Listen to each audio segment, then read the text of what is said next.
بسم اللہ الرحمن الرحیم نحمده ونصلي ونسلم على رسوله الكریم اما بعد اعوذ باللہ من الشیطان الرجیم بسم اللہ الرحمن الرحیم ان الذين يؤذون اللہ ورسوله لعنهم اللہ فی الدنیا والآخرہ وأعد لهم عذابا مہینا صدق اللہ العظیم وصدق رسولہ النبی الکریم الامین قال اللہ تبارک وتعالی فی شان حبیبہ ان اللہ وملائکتہ یصلون علی النبی یا ایہا الذین آمنوا صلوا علیہ وسلموا تسلیما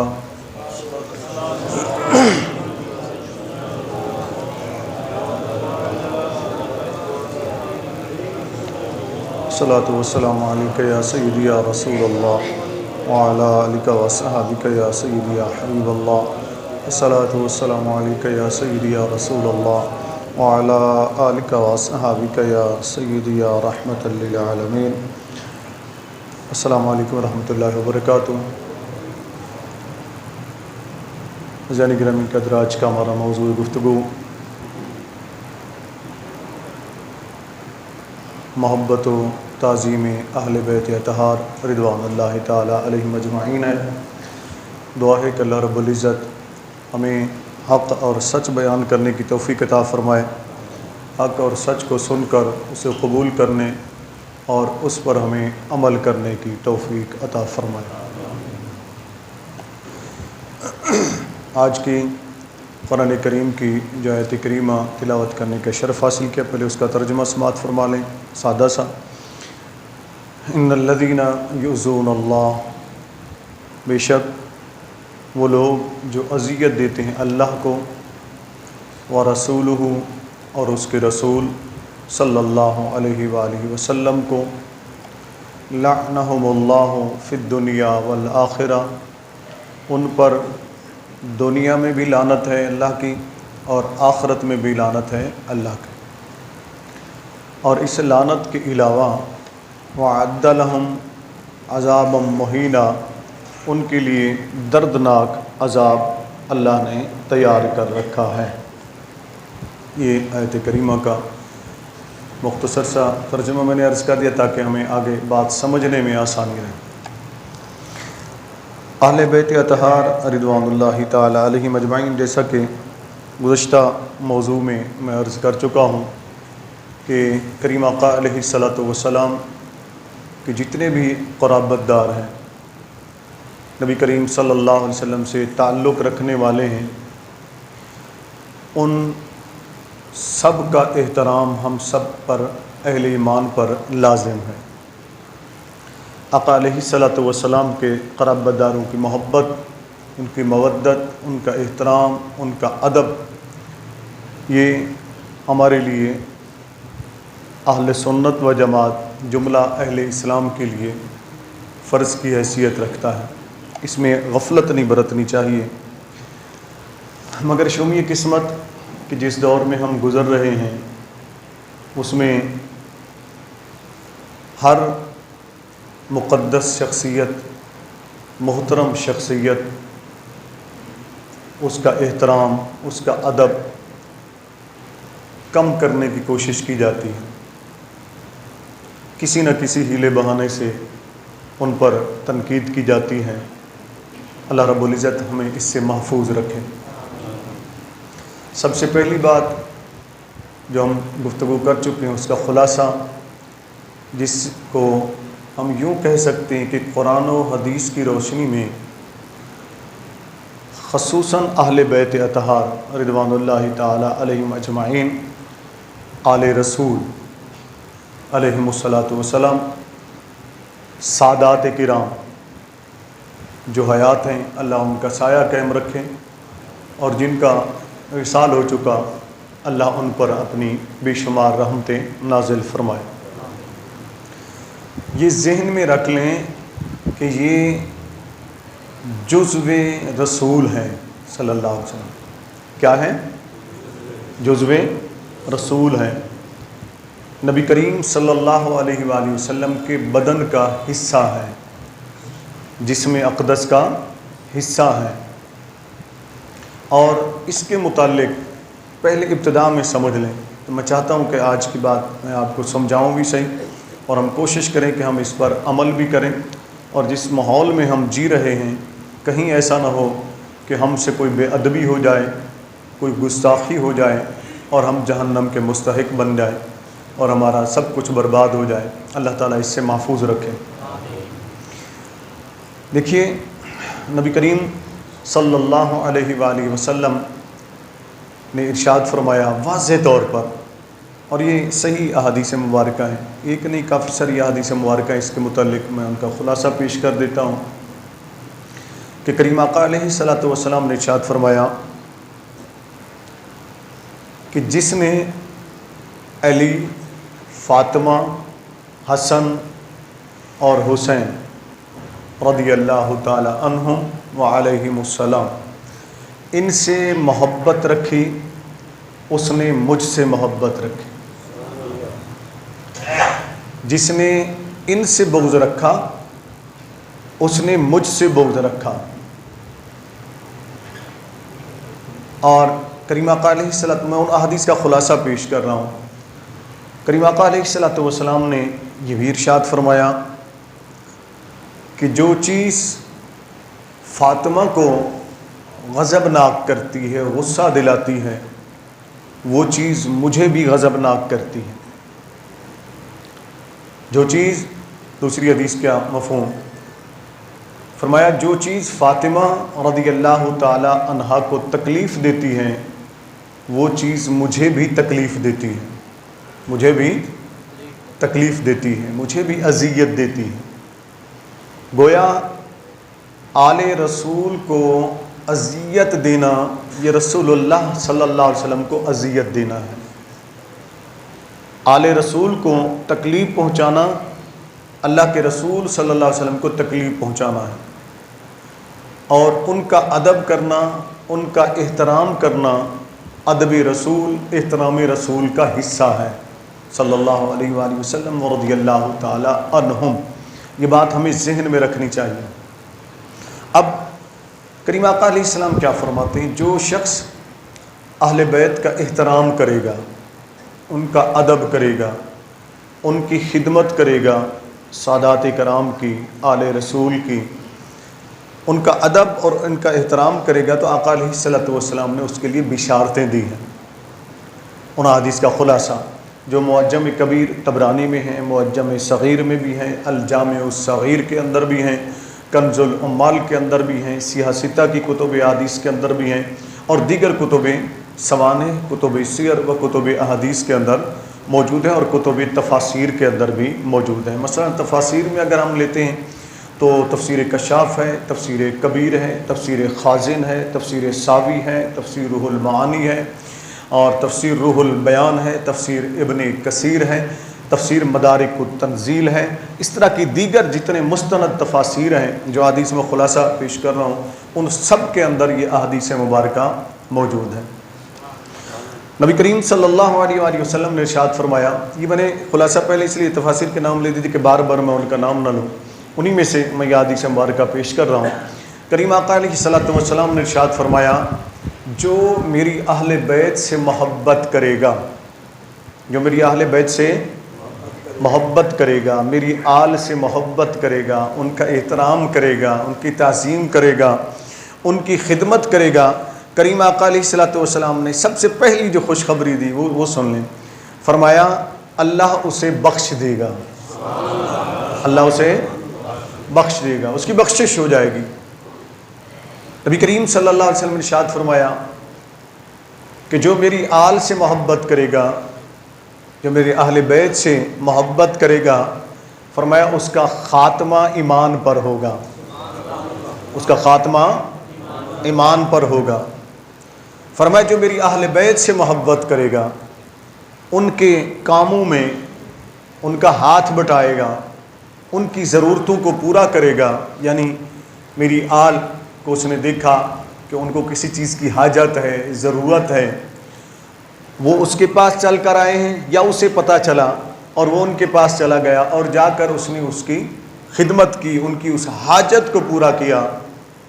کریم آقا علیہ الصلوۃ والسلام ارشاد فرماتے ہیں میری آل کی خدمت کرنے والا، ان کا ادب کرنے والا، ان کا احترام کرنے والا، ان سے تعلق رکھنے فرمایا نبی کریم صلی اللہ علیہ وسلم نے، وہ جنت کے اندر میرے درجے پر میرے ساتھ ہوگا۔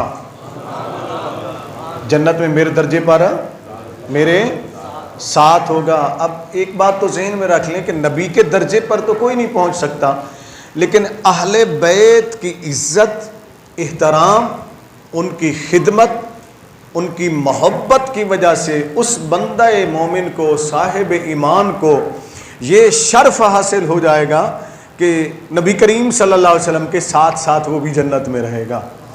یہ بہت بڑی سعادت کی بات ہے۔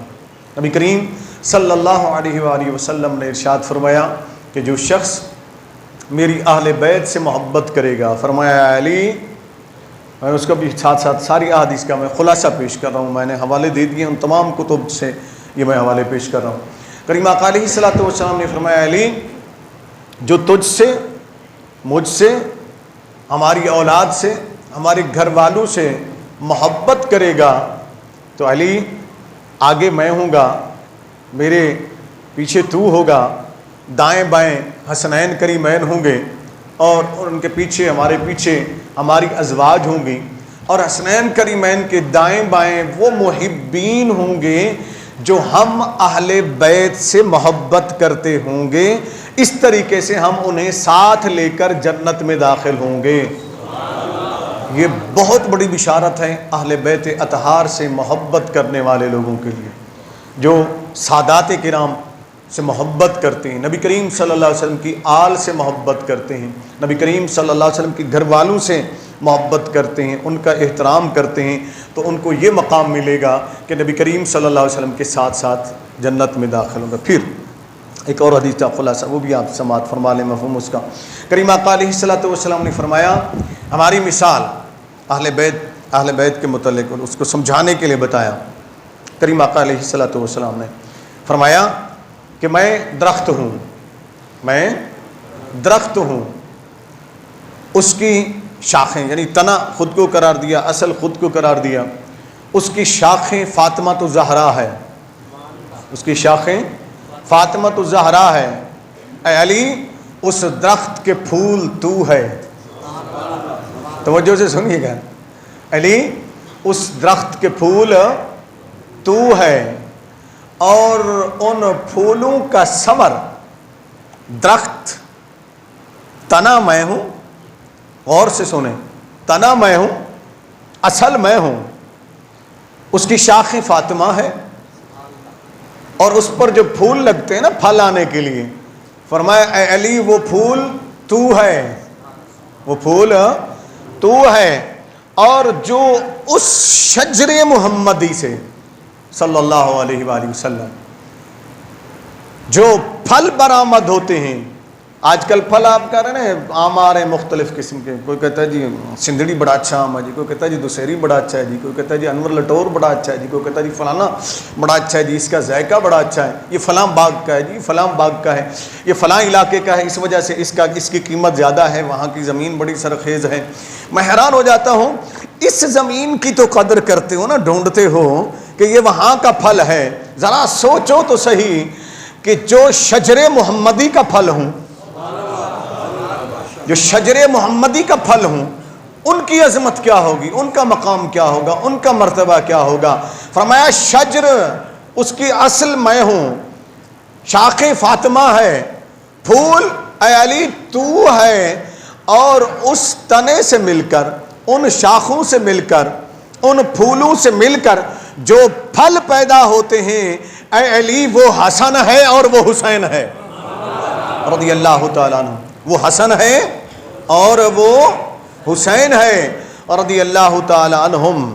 پھر ایک چیز اور رہ جاتی ہے نا، درخت کے اوپر جہاں تنا ہوتا ہے، اس کی اصل ہوتی ہے، شاخیں ہوتی ہیں، ٹہنیاں ہوتی ہیں، پھول ہوتے ہیں، پھل ہوتے ہیں، تو یاد رکھیں وہاں اس درخت پر پتے بھی تو ہوتے ہیں نا۔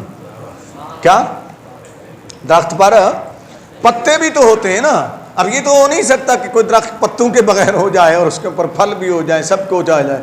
فرمایا علی اس شجر محمدی کے جو پتے ہیں، اب ذرا دلوں کو وا کر کے، کانوں کو وا کر کے کھول کے اور بڑے محبت سے اس کو سنیے ذرا، کریم آقا علیہ السلام کیا ارشاد فرما رہے ہیں۔ فرماتے ہیں اے علی، اس شجر محمدی کے جس کی شاخیں فاطمہ ہے، جس کے پھول علی تو ہے، جس کے پھل حسن اور حسین ہیں، اس درخت کے جو پتے ہیں وہ ہم سب کے محبین ہیں، جو ہم سے محبت کرتے ہیں، جو ہم سے محبت کرتے ہیں، یعنی اہل بیت سے محبت کرنے والوں کو رضوان اللہ تعالی علیہم اجمعین و صلی اللہ علیہ وآلہ وسلم، چونکہ نبی کریم صلی اللہ علیہ وسلم بھی اس میں شامل ہیں، اور حسن حسین فاطمہ علی رضی اللہ تعالی عنہم علیہم السلام یہ بھی شامل ہیں۔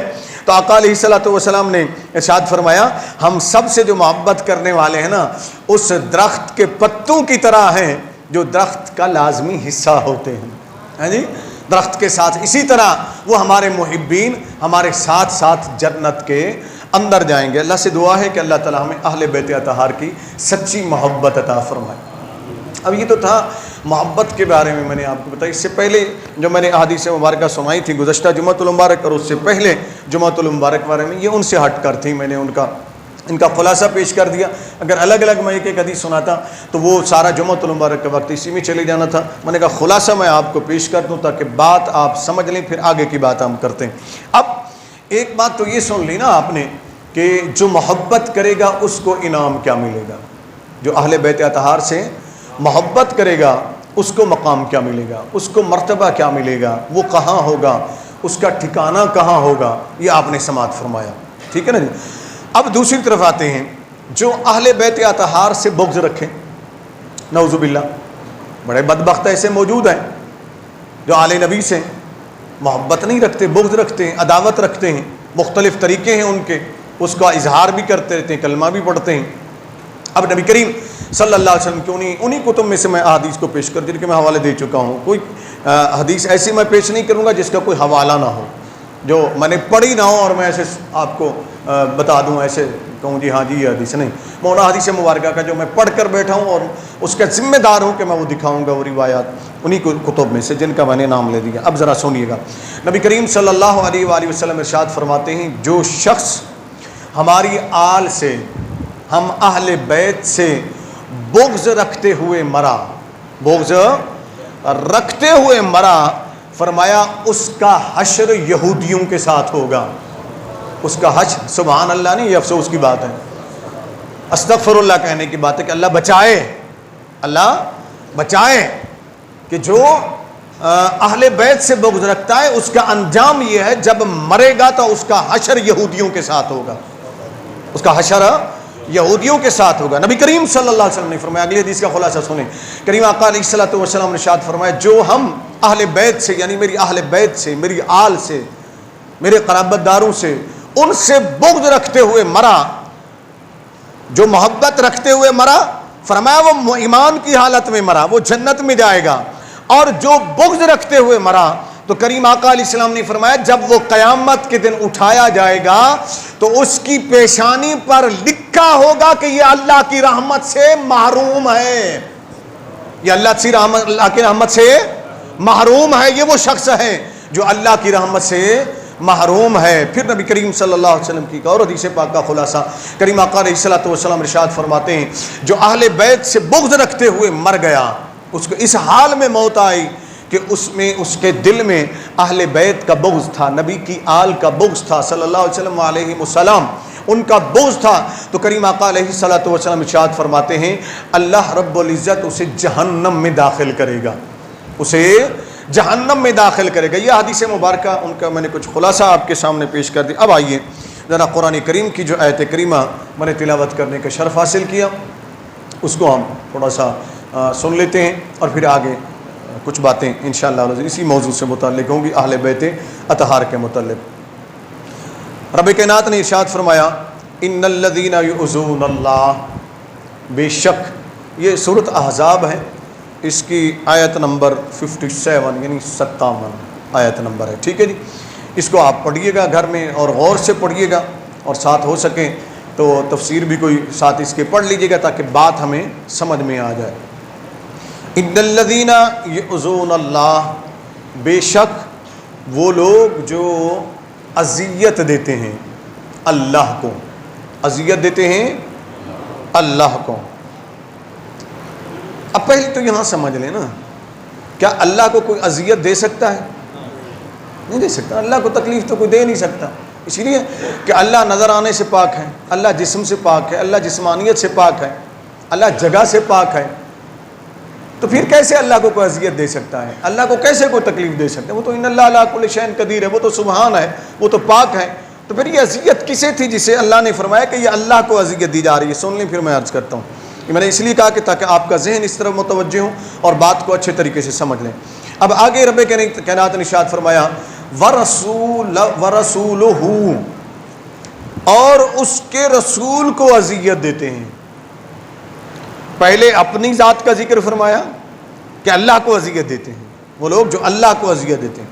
وَرَسُولُهُ، اور اس کے رسول کو اذیت دیتے ہیں۔ ان کا انجام کیا ہے جو یہاں بیان ہوا ہے؟ فرمایا رب کریم نے فرمایا لعنہم اللہ، ایسے لوگوں پر اللہ کی لعنت ہے۔ کس کی؟ اچھا، بڑی مزے کی بات میں آپ کو بتا رہا ہوں۔ کچھ لوگ کہتے ہیں جی فلاں کو لعن طعن نہ کرو، جی فلاں کو لعن طعن نہ کرو۔ کیوں بھائی؟ وہ جی لعن طعن نہیں کرنی چاہیے۔ میں نے کہا یہ تو اللہ فرما رہا ہے کہ میں لعنت بھیجتا ہوں۔ کیا؟ اونچی تو بولے نا۔ اللہ لعنت بھیج رہا ہے ان پر جو اللہ کو اذیت دیتے ہیں اور اس کے رسول صلی اللہ علیہ وسلم کو اذیت دیتے ہیں۔ اب اس آیت کا شان نزول تھوڑا سا میں عرض کرتا ہوں۔ جب نبی کریم صلی اللہ علیہ وسلم کو اذیتیں دی، بات ہمیں سمجھ میں آ جائے گی بڑی آسانی سے۔ جب نبی کریم صلی اللہ علیہ وسلم کو اذیتیں دی گئیں، تکلیفیں دی گئیں، کیسے آقا علیہ السلام کو پتھر مارے گئے، آقا علیہ السلام کے راستے پر کانٹے بچھائے گئے، آقا علیہ السلام کے اوپر گرم گرم راکھ ڈال دی گئی، نبی کریم صلی اللہ علیہ وسلم کے گردن مبارک میں چادریں ڈال کر بھینچی گئیں اور آپ کی آنکھیں مبارک باہر نکل آئیں۔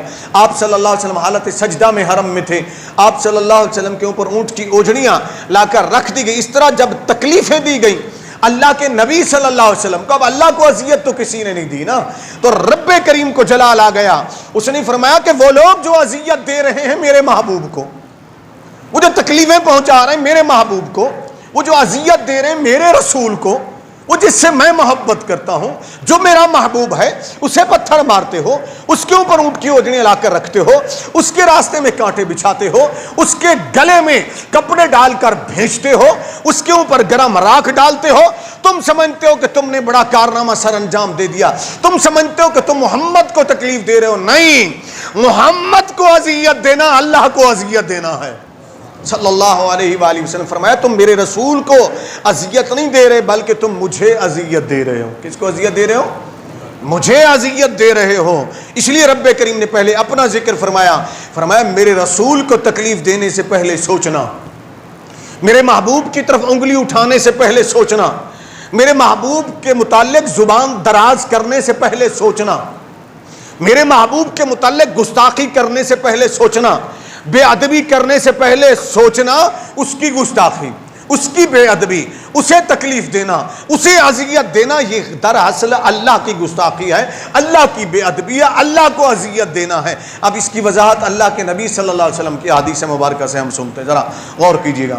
مولا کائنات حضرت علی کرم اللہ وجہ الکریم حدیث پاک کے راوی ہیں، فرماتے ہیں کہ نبی کریم صلی اللہ علیہ وآلہ وسلم نے جمعۃ المبارک کا بیان تھا، خطاب تھا، یا مسجد نبی میں ویسے بیان فرمایا۔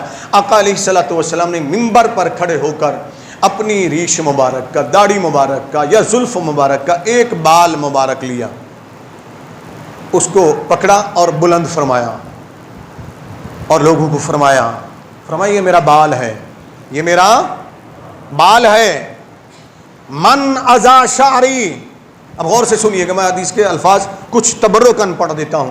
نبی کریم صلی اللہ علیہ وسلم ارشاد فرمایا من ازا شعری فقد ازانی ومن ازانی فقد ازلہ ومن ازلہ فدخل فی النار۔ اللہ کے نبی صلی اللہ علیہ وسلم نے خطاب فرمایا جس نے میرے بال کو اذیت پہنچائی، جس نے میرے بال کو اذیت پہنچائی، اس نے مجھے اذیت پہنچائی ہے، اس نے مجھے تکلیف پہنچائی ہے۔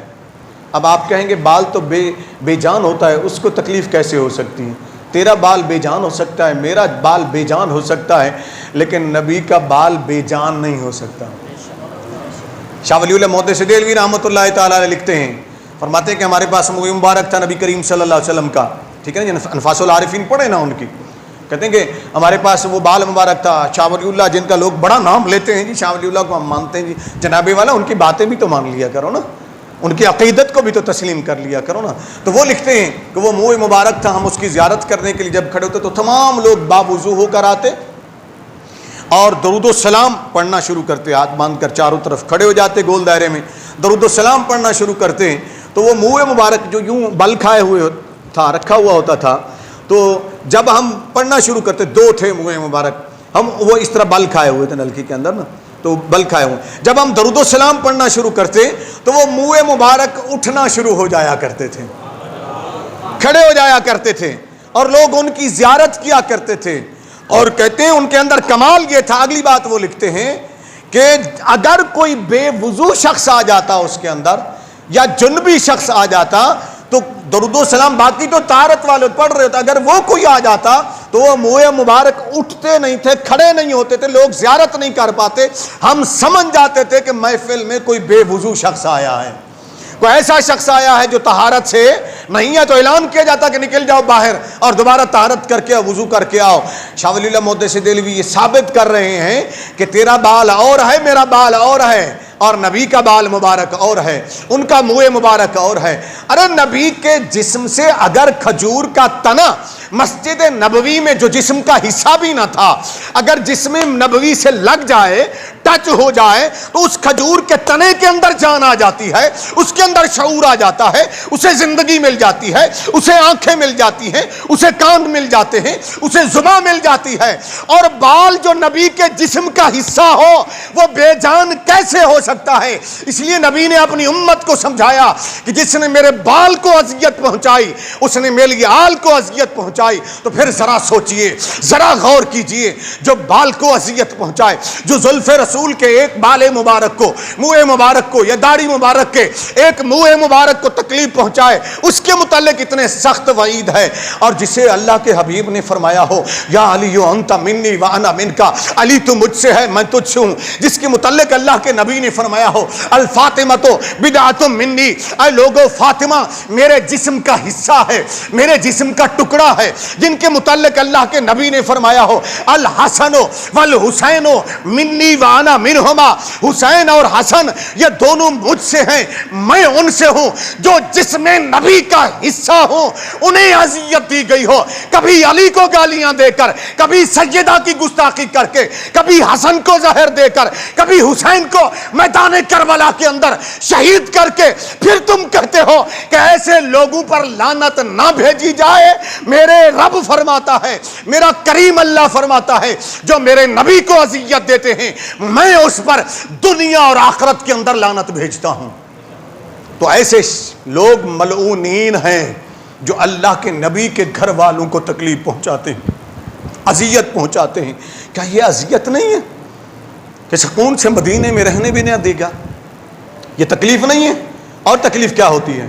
یہاں میں امام شارانی رحمۃ اللہ علیہ کا ایک واقعہ انہوں نے لکھا، اور اسی کو امام یوسف بن اسماعیل نبھانی رحمۃ اللہ تعالی علیہ عرب کے بڑے عظیم عالم، انہوں نے لکھا اشرف المحبت کے اندر، میرے پاس رکھی ہوئی ہے، کوئی دیکھنا چاہے میں زیارت کروا دوں گا، دیکھ لیں، اس کے اندر پڑھ لیں۔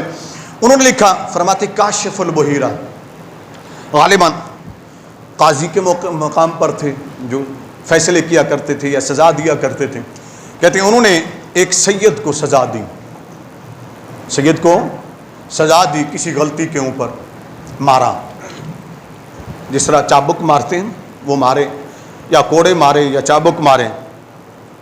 اب اس سے اندازہ لگائیے گا کہ وہ اتنا متقی شخص تھا کہ اسے نبی کریم صلی اللہ علیہ وسلم کی زیارت ہوا کرتی تھی، کاشف البحیرہ کو، ٹھیک ہے نا، زیارت ہوا کرتی، آقا علیہ السلام کی بارگاہ میں اس کی حاضری ہوئی، زیارت ہوئی، دیگر لوگ بھی جیسے زیارت ہوتی ہیں، دعا کرو اللہ عز و جل ہمیں بھی ان میں شامل فرما دے، جنہیں آج بھی بارگاہ رسول صلی اللہ علیہ وسلم کی حاضری کا شرف حاصل ہوتا ہے، زیارت ہوتی ہے، بیٹھے یہاں ہوتے ہیں، آپ میں مجھ میں بیٹھے ہوتے ہیں، مگر وہ بارگاہ رسول میں حاضر ہو جاتے ہیں۔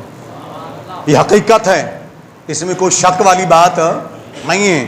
مسلک دیوبند سے تعلق رکھنے والے ایک وکیل ہیں جناب عبد المجید صدیقی صاحب، انہوں نے ایک کتاب لکھی ہے سیرت النبی بعد وصال النبی، میں نے ایک مرتبہ پہلے بھی عرض کیا تھا کہ اس کو پڑھیں، انہوں نے کچھ تقریباً 7 جلدوں میں لکھی ہے، میرے پاس رکھی ہوئی ہے۔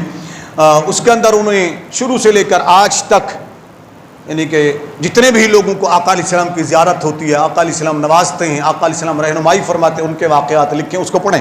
آقا علیہ السلام آج بھی ان کی بارگاہ میں حاضری ہوئی تو آقا کریم علیہ السلام نے منہ پھیر لیا، دعا کرو سب روٹھ جائیں آقا نہ روٹھ۔ نبی کریم صلی اللہ علیہ وسلم روٹھ گئے نا، وہ ناراض ہو گئے نا، پھر کچھ بھی آپ کے میرے پلے نہیں رہے گا، کچھ بھی ہمارے پاس باقی نہیں بچے گا۔ آقا نے رخ پھیر لیا، وہ پریشان ہو گئے، عرض کیا رسول اللہ صلی اللہ علیہ وسلم کیا مجھ سے کوئی غلطی ہوئی ہے؟ آپ نے رخ پھیر لیا۔ کریم آقا علیہ السلام نے فرمایا کہ تو ہمیں مارتا ہے کیا؟ اونچی بولے نا، تو ہمیں مارتا ہے پھر پوچھتا ہے کہ غلطی مجھ سے کیا ہوئی ہے؟ اس نے عرض کیا یا رسول اللہ صلی اللہ علیہ وسلم یہ کیسے ہو سکتا ہے میں آپ کو ماروں؟ یہ کیسے ممکن ہے میں آپ کو ماروں؟ یہ میں جرأت کر سکتا ہوں؟ آقا مجھے تو یاد نہیں ہے میں نے آپ کو مارا ہو یا آپ کو تکلیف دی ہو۔ کریم آقا علیہ السلام نے فرمایا کیا تو نے ہمارے فلاں شہزادے کو نہیں مارا؟ فلاں ہمارے شہزادے کو نہیں مارا، نام لیا اس کا، میرے سید زادے کو، میری اولاد سے وہ تعلق رکھتا تھا، تو ہم نے اسے نہیں مارا؟ اس کی یا رسول اللہ صلی اللہ علیہ وسلم ہاں اس کو تو میں نے مارا ہے سزا کے طور پر۔ فرمایا تجھے خیال نہ آیا کہ وہ میری اولاد ہے؟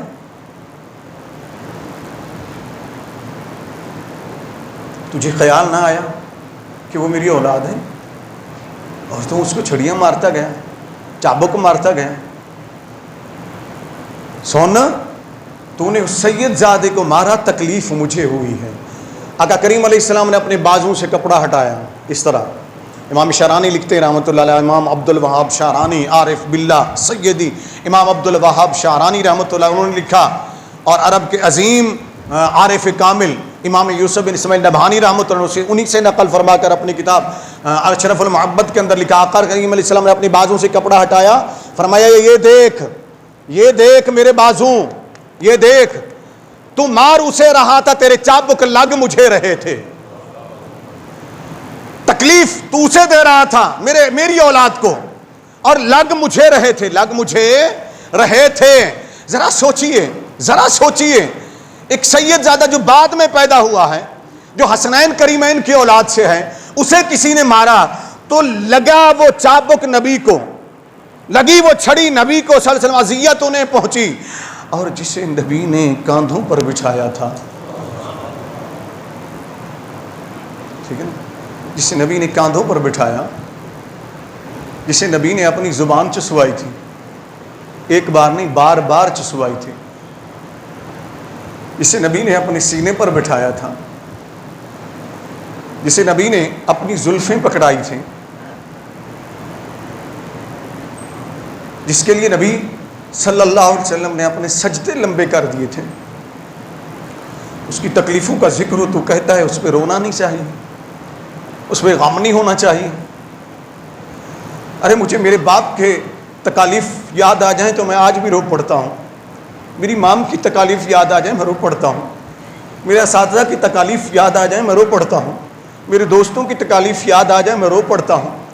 نبی کے نواسے کو تکلیفیں دی گئیں تو کہتا ہے کہ غم نہیں ہونا چاہیے؟ یہ کیسے ہو سکتا ہے؟ جو محبت نبی سے رکھتا ہو صلی اللہ علیہ وسلم، آل نبی سے رکھتا ہو، اسے تکلیف نہیں ہوگی، اسے غم نہیں ہوگا؟ ذرا سوچیے کیسے شہزادے تھے وہ۔ یہاں عارف کامل، عارفوں کے امام، کاملوں کے رہنما، سمجھ گئے ہوں گے آپ، میری مراد سید داتا علی حجویری رحمۃ اللہ علیہ، جو حسنی حسینی سید ہیں، وہ لکھتے ہیں کشف المعجوب کے اندر یہ حدیث پاک جو میں سنانے لگا ہوں، اور مشکات المصابیح کے اندر بھی یہ حدیث موجود، دیگر کتب حدیث کے اندر بھی یہ حدیث موجود، صحیح ترین حدیث پاک ہے۔ سیدنا فاروق اعظم رضی اللہ تعالیٰ راوی ہیں اس کے، اور بیان بھی وہی فرماتے ہیں، ذرا منظر کو ذہن میں رکھیے گا۔ فرماتے ہیں کہ میں اللہ کے نبی صلی اللہ علیہ وسلم کو میں نے دیکھا، کب؟ فرماتے میں سیدہ طیبہ طاہرہ فاطمہ زہرا سلام اللہ علیہ کے گھر گیا تو وہاں میں نے اجازت چاہی، مجھے اجازت ملی تو میں نے دیکھا کہ گھر کے صحن کے دروازہ جیسے کھلا تو میں وہاں منظر دیکھ کر میں کھڑا ہو گیا. وہ منظر کیا تھا؟ فرماتے ہیں میں وہ دیکھ کر کھڑا ہو گیا. میں نے دیکھا کہ نبی کریم صلی اللہ علیہ وسلم گھٹنوں اور کوہنیوں کے بل زمین پر چل رہے ہیں ایسے. کون؟ اونچی بولے نا. نہیں اس طرح مزہ نہیں آیا. جتنے دوست بولے میں آپ کو اس لذت میں لے جانا چاہتا ہوں، اس ماحول میں لے جانا چاہتا ہوں. کون چل رہے تھے یہ گھٹنوں اور کوہنیوں کے بل؟ ہمارے نبی صلی اللہ علیہ وسلم. یہ عام نبی نہیں ہیں، یہ امام الانبیاء ہیں، یہ سید المرسلین ہیں، یہ اللہ کے محبوب ہیں صلی اللہ علیہ وسلم. گھٹنوں کے بل اور کوہنیوں کے بل. سیدنا فاروق اعظم رضی اللہ تعالیٰ عنہ فرماتے میں اس منظر کو دیکھتا رہا. حسین رضی اللہ تعالیٰ عنہ چھوٹے تھے، یہ اوپر بیٹھے ہوئے ہیں، کبھی دائیں پھسل جاتے کبھی بائیں پھسل جاتے ہیں. اللہ کے نبی صلی اللہ علیہ وسلم نے انہیں نیچے اتارا، کھڑا کیا، اندر تشریف لے گئے. حجر فاطمہ زہرا سلام اللہ علیہ کا اندر تشریف لے گئے. وہاں سے ایک ڈوری لے آئے، دھاگے کی نا، کپڑے کے دھاگے کی. وہ ڈوری لے آئے اور ڈوری لے آنے کے بعد نبی کریم صلی اللہ علیہ وسلم نے اسے اپنے منہ میں لے لیا. اب ایک ڈوری دائیں طرف کھینچ دی، ایک بائیں طرف کھینچ دی، ادھر بٹھایا اوپر، ایک دائیں طرف سے پکڑا دی، ایک بائیں طرف سے پکڑا دی. فرمایا حسین ان ڈوریوں کو اچھی طرح پکڑ لو، گرنا نہیں، دائیں نہیں گرنا بائیں نہیں گرنا، ان ڈوریوں کو پکڑ لو. اب حضرت عمر فاروق رضی اللہ تعالیٰ فرماتے ہیں میں اس منظر کو دیکھ رہا تھا کہ آقا علیہ الصلوۃ والسلام چل رہے ہیں، کونیوں اور گھٹنوں کے بال وہ ڈوریاں حسین نے پکڑی ہوئی ہیں. وہ دائیں کھینچتے ہیں تو نبی کریم صلی اللہ علیہ وسلم دائیں پھر جاتے ہیں، وہ بائیں کھینچتے ہیں تو نبی کریم صلی اللہ علیہ وسلم بائیں پھر جاتے ہیں. گویا حسین کی سواری بڑی عظیم تھی، حسین کی سواری بڑی عظیم تھی. اس کو دیکھ کر سیدنا فاروق اعظم رضی اللہ تعالیٰ فرماتے ہیں کہ میرے سے رہا نہ گیا، میں نے اونچی آواز سے کہا نعم المرکب یا غلام. یہ عربی کا بڑا جملہ ہوتا ہے، بڑی خوشی سے بندہ بولا جاتا ہے، خوشی سے بولتا ہے بندہ. کیا ہے بچے، غلام بچے کو کہتے ہیں. وہ غلام نہ سمجھ لیجیے گا کہ جو خرید و فروخت ہوتے تھے، غلام بچے کو بھی عربی میں کہا جاتا ہے. چھوٹے سے بچے تھے نا امام حسین رضی اللہ تعالیٰ علیہ السلام. سیدنا فاروق اعظم رضی اللہ تعالیٰ فرماتے ہیں میں نے کہا نعم المرکب یا غلام، اے بچے تیری قسمت پر قربان جاؤں، اے قسمت تیری، کیسی قسمت ہے تیری، کیسا تیرا مقام ہے، کیا تجھے شرف ملا ہے، کیا تجھے عظمت ملی ہے، کیا تجھے عزت ملی ہے. اے بچے تیری سواری کتنا عظیم ہے، تیری سواری کتنا عظیم ہے. سیدنا فاروق اعظم فرماتے ہیں جب میں نے یہ کہا تو اللہ کے نبی صلی اللہ علیہ وسلم نے اس وقت دیکھا میری طرف، میں کھڑا پہلے سے دیکھ رہا تھا یہ منظر کتنا خوبصورت منظر ہے. فرماتے ہیں پھر میں نے دیکھا میری طرف، آقا علیہ السلام نے جب دیکھا تو اس طرح دیکھ کر فرمایا نعم الراکب یا عمر. جملے کی لذت کو محسوس کریں نا. عمر نے کہا نعم المرکب یا غلام، اے حسین، اے بچے تیری سواری کتنا عظمت والی ہے. فرمایا میرے کریم آقا علیہ السلام نے اے عمر تو نے یہ تو دیکھ لیا کہ سواری عظمت والی ہے، اے عمر یہ نہیں دیکھا کہ راکب کتنی عظمت والا ہے، سوار کتنی عظمت والا ہے. سوار بھی تو حسین ہے نا، سوار بھی تو حسین ہے نا. اس لیے انہیں راکب دوش مصطفیٰ کہا جاتا ہے کہ مصطفیٰ کریم علیہ السلام کے دوش مبارک پر، مبارک کندھوں پر سواری کرنے والا حسین رضی اللہ تعالیٰ عنہ. پھر آپ کہتے ہیں جب ان کی تکلیفوں کا ذکر ہو تو تجھے غم نہیں ہونا چاہیے. میں نے تو مولویوں کے بیان سنے ہیں نا، پتہ نہیں کیسا یہ جگر رکھتے ہیں، کیسے ان کے اندر وہ زبان آ جاتی ہے جو یزیدیوں سے بھی بڑھ کر یزید کے وفادار ہونے کی کوشش کرتے ہیں اور کہتے ہیں کہ اہل بیت کے ذکر کے اوپر یا ان کی جب مصائب کا تذکرہ ہو، تکالیف کا تذکرہ ہو تو رونا نہیں چاہیے. ارے کیسے تکلیف نہیں ہو، تکلیف ہو تو رونا کیسے نہیں ہوتا. آئیے ذرا میں آپ کو لے کر چلتا ہوں بارگاہ رسول صلی اللہ علیہ وسلم کا ایک منظر میں آپ کے سامنے پیش کرتا ہوں. آپ کی ولادت سے پہلے کی جو باتیں یہاں اور پیدا ہوئی وہ باتیں وہ میں عرض کر چکا ہوں. اب ذرا یہاں سیدنا امام حسین رضی اللہ عنہ، اب یہاں تو آقا علیہ السلام نے فرمایا کہ میرے بال کو جس نے اذیت دی اور رب نے فرمایا جس نے اللہ اور اس کے رسول کو اذیت دی اس کے اوپر دنیا اور آخرت میں لعنت ہے۔ اور آگے فرمایا وَأَعَدَّ لَهُمْ عَذَابًا مُهِينًا، اور ان کے لیے اللہ کی طرف سے شدید ترین سخت ترین عذاب ہے، سخت ترین عذاب ہے۔ اب ذرا سنیے کہ کریم آقا علیہ الصلوۃ والسلام کے لخت جگر کو تکلیفیں کیسے دی گئیں۔ میں ساری تو نہیں بیان کر سکتا، کچھ آگے انشاءاللہ جمعۃ المبارک کا سلسلہ ہم نے شروع کیا، میں نے عرض کیا تھا میں اس کو تفصیل سے بیان کروں گا، اور انشاءاللہ ایک ایک چیز میں کوشش کروں گا کہ میں آپ کو بتاؤں۔ ذرا سنیے گا، سیدنا امام حسین رضی اللہ تعالیٰ عنہ، اب ان کا مقصد کیا تھا اس پر الگ سے ہم ایک جمعۃ المبارک میں، چونکہ یہ مختصر بات سمجھائی نہیں جا سکتی، پورے جمعے کے اوپر ہم انشاءاللہ العزیز بیان کریں گے کہ ان کا مقصد کیا تھا، ان کا پیغام کیا تھا، وہ کیوں گئے تھے، وجہ کیا تھی، وہ ساری چیزیں بیان کروں گا میں انشاءاللہ۔ لیکن یہاں سر دست جو بات میں نے عرض کرنی ہے، یہ نواسہ رسول ہیں صلی اللہ علیہ وسلم، آقا علیہ الصلوۃ والسلام کے شہزادے ہیں، آقا علیہ الصلوۃ والسلام کے شہزادے ہیں۔ کریم آقا علیہ السلام نے انہیں اپنا بیٹا قرار دیا، اپنے جسم کا حصہ قرار دیا۔ اس حسین رضی اللہ تعالیٰ عنہ کو مدینۃ النبی میں چین سے رہنے نہ دیا گیا، سکون سے رہنے نہ دیا گیا، مجبور کر دیا گیا، انہیں مجبور کیا جا رہا تھا کہ یزید کی بیعت کر لیں۔ اس وقت مدینے کے گورنر کو یزید نے لیٹر لکھے، خط لکھے کہ حسین سے بیعت لو، عبداللہ بن زبیر سے بیعت لو، فلاں سے بیعت لو، اگر یہ بیعت نہ لیں تو پھر ان کی گردن اڑا دو، سختی کرو ان کے اوپر۔ البدایہ من آیا پڑھیے، اس کی جلد نمبر 8، کامل ابن اسیر کو پڑھیے اور دیگر کتب تواریخ کو پڑھیے، تو ان کے اندر یہ بات موجود کہ یزید نے یہ آرڈر دیا تھا۔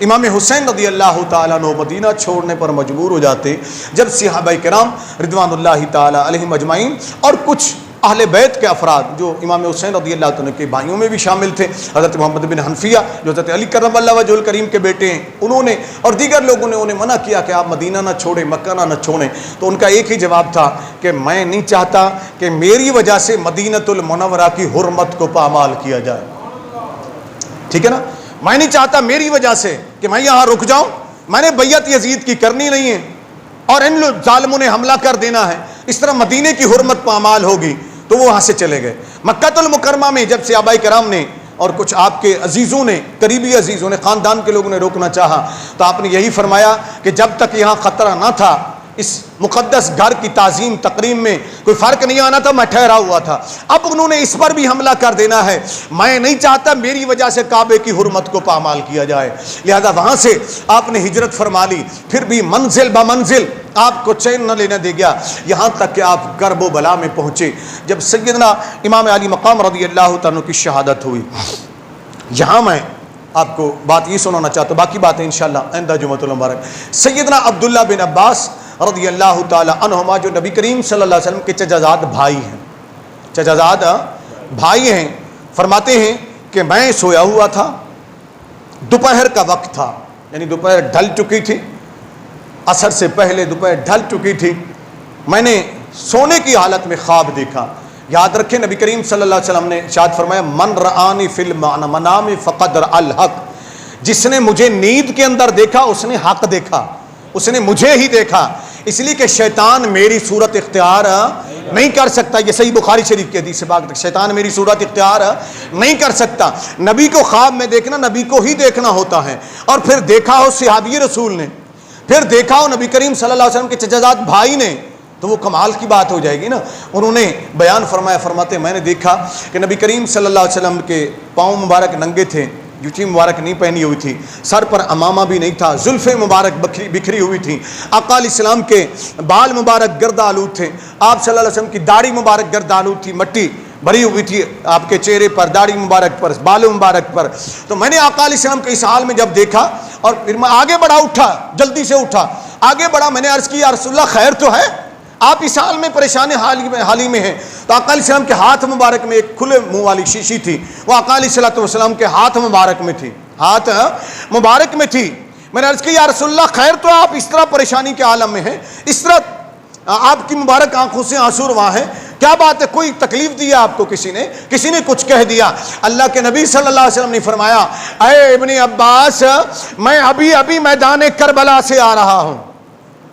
یاد رکھیں اس روایت کو علماء اہل حدیث نے بھی صحیح قرار دیا ہے، کیا صحیح قرار دیا ہے۔ علماء اہل حدیث کے محدث اس وقت کے جو ابھی فوت ہو گئے ہیں، میں ان کا اور کسی انداز میں نام نہیں لے رہا، صرف حوالے کے طور پر نام دے رہا ہوں۔ حافظ زبیر علی زئی، میرے پاس ان کا حوالہ موجود ہے، ٹھیک ہے نا، ان کی کتاب کا حوالہ موجود ہے۔ انہوں نے لکھا ہے کہ یہ حدیث صحیح ہے، یہ روایت صحیح ہے کہ آقا علیہ الصلوۃ والسلام میدان کربلا میں موجود تھے جب سیدنا امام حسین علیہ السلام و آپ کے رفقا رضوان اللہ تعالی علیہم اجمعین کو شہید کیا جا رہا تھا۔ تو کہتے ہیں یہ روایت ٹھیک اور صحیح ہے، اس کے اسناد بھی صحیح ہیں۔ یہ حوالہ اس لیے دے رہا ہوں کہ کچھ لوگ اہل بیت سے اتنا بغض رکھتے ہیں، لعنتی یہ ملعونین اتنا بغض رکھتے ہیں، جہاں بھی اہل بیت کی کوئی فضیلت کی بات آ جائے ان کو اسیر چڑھ جاتا ہے، ان کو بخار چڑھتا ہے کہ حدیث ضعیف ہے جی، حدیث ضعیف ہے جی۔ یہ نہیں سوچتے کہ ان کا ایمان ضعیف ہو گیا ہے، ان کی محبت ضعیف ہو گئی ہے، ان کے اندر کدورت بھر چکی ہے، ان کے اندر بغض کی غلاظت بھر چکی ہے۔ اور غلیظوں، اپنے اندر کی غلاظت کو نکالو، اس لیے کہ یہ پاک ہیں، پاکوں کی محبت پاک دلوں میں آیا کرتی ہے، غلیظ دلوں میں نہیں آیا کرتی۔ اس لیے غلاظت نکالو اپنے دلوں سے۔ یہ حوالے میں نے اس لیے دیے ہیں، یہ شدت، یہ گفتگو کے اندر سختی اس لیے آ جاتی ہے، ہو نبی کی آل اور کلمہ پڑھیں نبی کا، بکواس کریں نبی کی آل کے متعلق، یہ ایمان والا برداشت نہیں کر سکتا۔ حضرت عبداللہ بن عباس رضی اللہ تعالیٰ عنہما فرماتے ہیں، میں نے پوچھا تو کریم آقا علیہ السلام نے فرمایا میں ابھی کربلا سے آ رہا ہوں، میرے حسین کو شہید کر دیا گیا، میرے حسین کو شہید کر دیا گیا۔ میں نے پوچھا آقا یہ شیشی کیسی ہے، اس کے اندر کیا ہے؟ فرمایا یہ شہدائے کربلا کا خون ہے، میں ان کے خون کا ایک ایک قطرہ جمع کرتا رہا۔ اب یہ خون کا قطرہ کیوں جمع کرتے رہے؟ آقا وہاں موجود تھے، اس منظر عشق کو دیکھ رہے تھے، میدان کارزار کے اندر حسین کی استقامت کو دیکھ رہے تھے، ان کے صبر کو، ان کے حوصلے کو، اللہ کی رضا پر کیسے کھڑا ہے میرا حسین، جس کو میں نے کاندھوں پر بٹھا کر تربیت کی ہے، جس کو میں نے اپنے لعاب دہن چسوایا ہے، جس کو میں نے اپنی زلفیں پکڑوائی ہیں، جس کے لیے میں سواری بنا ہوں، جس کو میں نے اپنے سینے پر بٹھایا ہے، وہ میرا حسین کیسے استقامت اختیار کرتا ہے، امتحان کیسے دیتا ہے۔ حسین کامیاب ہو گیا، امتحان حسین نے پاس کر لیا۔ آج بھی حسین زندہ ہے، کل بھی حسین زندہ تھا اور قیامت تک حسین زندہ رہے گا۔ یزید کل بھی مر چکا تھا، یزید آج بھی مر چکا ہے، یزید قیامت تک ایک گالی کا نشان بن گیا ہے۔ یزید کی حمایت کرنے والے بھی اپنے بیٹے کا نام یزید رکھنے کو تیار نہیں ہیں، اپنے باپ کو یزید کہنے کو تیار نہیں ہیں۔ حسین کے غلاموں سے پوچھ، حسین کا ہر غلام کہے گا کہ میرا باپ بھی حسین بن جائے، اس کا نام بھی حسین ہو، میرے بیٹے کا نام بھی حسین ہو، میرا نام بھی حسین ہو۔ آج یزید کا کوئی بھی چاہنے والا اپنے آپ کو غلام یزید کہنے کو تیار نہیں ہے، مگر حسین کا ہر چاہنے والا آج بھی کہتا ہے کہ ہم غلام حسین ہیں۔ کیا ہیں؟ کیا ہیں؟ یار میں یہ چاہتا ہوں آپ کا یہ منظر میں ریکارڈ کروں تاکہ دنیا دیکھے۔ اٹھو بھائی، ہاتھ کھڑا کر کے آپ بتاتے جائیے گا ہم کون ہیں، ہم کون ہیں، چاروں طرف سے سب کی لیں جی، ہم کون ہیں، ہم کون ہیں، غلام حسین، غلام حسین۔ اب کہیے حسینیت، اونچی کہیں حسینیت، حسینیت، حسینیت، حسینیت، حسین، اونچی کہیں حسین، حسین، حسین، حسین، حسینیت، یزیدیت، یزیدیت، یزیدیت۔ یہ ہے وہ منظر جو ان لوگوں سے برداشت نہیں ہوتا، کسی بھی یزید کے وفادار میں، کسی بھی یزید کے ناجائز اولاد میں یہ جرت ہے تو آئے میرے سامنے آ کر بات کرے۔ میں صرف اس سے ایک بات پوچھنا چاہتا ہوں کہ تو یزید کی نسل ہے کہ حسین کی غلام کی نسل ہے؟ ایک بات بتا دیں مجھے تاکہ ہم بات کو ہی ختم کر دیں۔ یاد رکھیے حسین عظمت کا نشان ہے، حسین عظمت کا نشان ہے، میرا حسین عظیم ہے۔ انشاءاللہ یہ تذکرہ ہوگا آئندہ جمعۃ المبارک، جلدی تشریف لائیے گا کہ ان کا مقام کتنا بلند و بالا ہے۔ اللہ ان کے اوپر سلامتیاں نازل فرمائے۔